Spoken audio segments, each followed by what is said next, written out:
My first start for the club. Come to a tough place today. Obviously, they just sat there for 90 minutes, which we expected, but I'm pleased to make an impact at the end. Rhan fwy o bobl, dwi'n meddwl, pawb sy'n watcho ffwtbol yn Gymru yn meddwl sy'n 6, 7, 8 nil. Ond da ni wedi gweithio'n galad drwy'r wythnos a Andros yn anlwcus.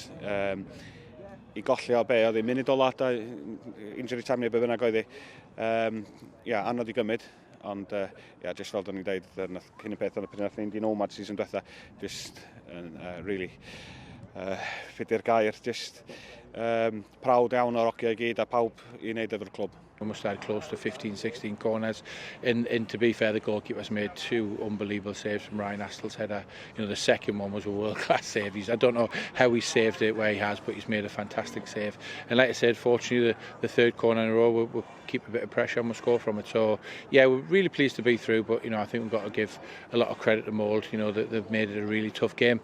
And credit to our players for their attitude and professionalism to come into a really tough place and getting the result and getting the job done. The gaffer told us before the game, these are the games we need to win because they're so hard mentally to get yourself going, because obviously you expect to win 4, 5, whatever nil every game, but obviously it's never as easy as that, so I'm pleased to come here and get the result and especially get the winner as well.